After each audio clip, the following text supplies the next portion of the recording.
Hello बच्चों, कैसे हैं आप लोग। बेटा आज ये मैं 9th क्लास की वर्कशीट नंबर 28 एक्सप्लेन कर रही हूँ। बेटा ये इसमें इस वर्कशीट में सबसे पहले आपको नेम ऑफ़ द स्टूडेंट लिखना है, फिर name of the class teacher लिखना है और टॉपिक है हमारा आज का वर्कशीट का कॉन्ग्रुएंसी।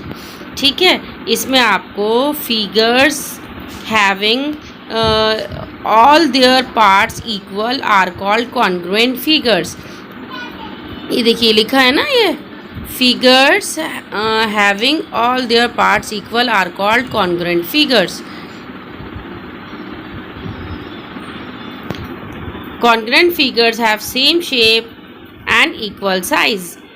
कॉन्ग्रुएंट फिगर्स कौन सी फिगर्स होती हैं? जिनकी शेप सेम होती है और इक्वल साइज होता है। बच्चों अब हम आपको फाइंड द और आगे लिखा है find out congruency among the things around us. जो आसपास हमारी चीज़ें हैं उनकी कॉन्ग्रुएंसी को आप खुद ढूंढिए। ठीक है, जॉइन योर हैंड्स, जैसे नमस्ते करते हैं हाथों को जोड़िए तो आपको क्या मिलेगा? You will see that both your hands cover each other completely। दोनों हाथ आपको एक दूसरे से completely कवर कर लेंगे और both have same shape। दोनों हाथों की शेप सेम होती है और बराबर साइज़ होता है। तो आप ये कह सकते हो कि दोनों हाथ जो आपने जोड़े हैं वो दोनों एक दूसरे के कॉन्ग्रुएंट हैं। ठीक है, सेकेंड एग्जाम्पल है put 2 notes of 10 rupees on each other। 10 रुपये के नोट अगर एक दूसरे के ऊपर हम रखते हैं तो हम क्या पाते हैं कि दोनों वो एक दूसरे के ऊपर पूरी तरह से ओवरलैप कर जाएंगे और इन दोनों को हम कह सकते हैं कि वो कॉन्ग्रुएंट हैं एक दूसरे के। ऐसे ही थर्ड पॉइंट में अगर मैं 10 रुपये का नोट और 100 रुपये का नोट एक दूसरे के ऊपर रखूँगी तो मैं ये देख पाऊँगी कि 100 रुपीज़ का जो नोट होता है वो 10 रुपीज़ नोट से बड़ा होता है। तो क्या ये दोनों कॉन्ग्रुएंट होंगे? नहीं।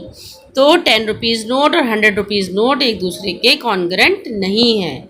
ठीक है, तो बेटा अब आगे ये देखिए क्या लिखा है वर्कशीट के अंदर। लिखा है children let us develop better understanding about congruence of triangles. 2 triangles are called congruent if all their parts are equal। 2 triangles को हम कॉन्ग्रुएंट कब कहेंगे? जब सारे पार्ट्स एक दूसरे के इक्वल होंगे। Let us take 2 triangles. अगर हमने ये 2 एग्जाम्पल लिए हैं, एक लिया है ये ट्राइंगल, एक लिया है ये ट्राइंगल। ये है आपका ABC। ऐसे ही ये है DE और F। ठीक है, ये 2 एग्जाम्पल 2 ट्राइंगल्स हैं और इनको आपने देखा कि दोनों ट्राइंगल बिल्कुल सेम लग रहे हैं और इनके एंगल्स भी इक्वल हैं। जैसे ये 45 डिग्री एंगल 48, ये 48 डिग्री है तो नीचे वाला भी 48 है। एंगल A 80 है, एंगल D भी 80 है, एंगल B 52 है, एंगल E भी 52 है। तो आप ये कह सकते हो कि दोनों ट्राइंगल ABC और DEF दोनों एक दूसरे के कॉन्ग्रुएंट हैं।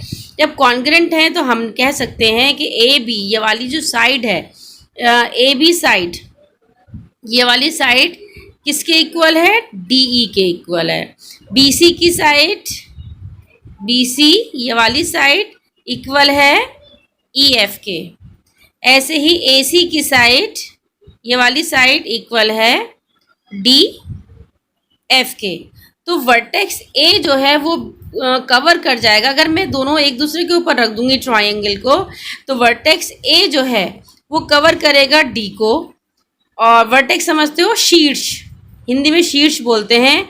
शीर्ष मतलब ये कोने। अगर D मैं उठा के इस वाले ट्राइंगल को यहाँ रखती हूँ तो D जो है वो A पे रखा जाएगा और E रखा जाएगा आपके C के ऊपर, B E के ऊपर रखा जाएगा और C रखा जाएगा F के ऊपर। दोनों ट्राइंगल एक दूसरे के ऊपर बिल्कुल ओवरलैप कर जाएंगे तो दोनों ट्राइंगल्स क्या हो जाएंगे? ये कॉन्ग्रुएंट। अब आप एंगल देखिए, साइड तो सब तीनों बराबर है। तीनों ABC ट्राइंगल की तीनों साइड DEF के ट्राइंगल की तीनों साइड्स के बराबर है। अब आप एंगल को देखिए, एंगल A इक्वल है एंगल D के, एंगल B इक्वल है एंगल E के और एंगल C इक्वल है एंगल F के। तो आप here it's wrong to write ABC is congruent to FED। Corresponding parts should be written in the same sequence. जो corresponding parts होते हैं वो भी सेम सीक्वेंस में लिखे जाते हैं। तो मैं कह सकती हूँ कि CPCT, क्योंकि मेरी तीनों साइड्स, एक ट्राइंगल की तीनों साइड दूसरे ट्राइंगल की इक्वल है, तो मैं कह सकती हूँ कि corresponding parts of congruent triangle is written as CPCT। तो CPCT के से कहकर मैं कह दूंगी दोनों ट्राइंगल्स क्या हो जाएंगे, कॉन्ग्रुएंट। ऐसे ही आप हिंदी में देख सकते हो इस वर्कशीट को। हिंदी में भी सेम है बिल्कुल।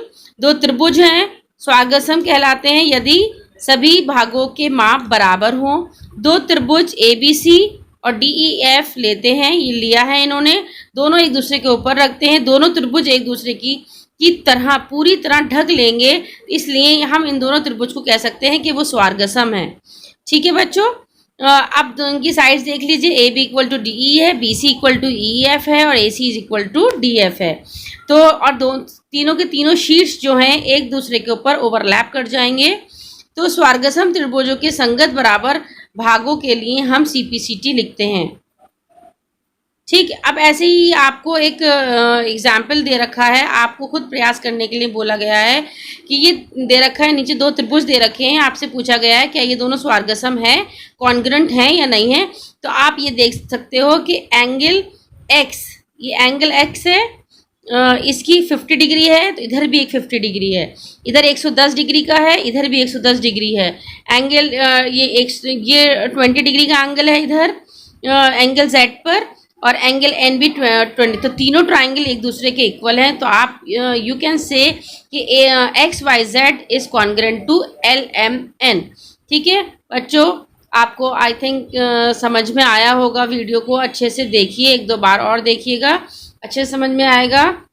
अगर कुछ समझ में नहीं आता है तो मुझे कमेंट सेक्शन में बताइएगा, और वीडियो को लाइक करिएगा, सब्सक्राइब कर लीजिएगा और शेयर ज़रूर करिएगा दूसरे ग्रुप्स में। ओके बेटा, बाय बाय।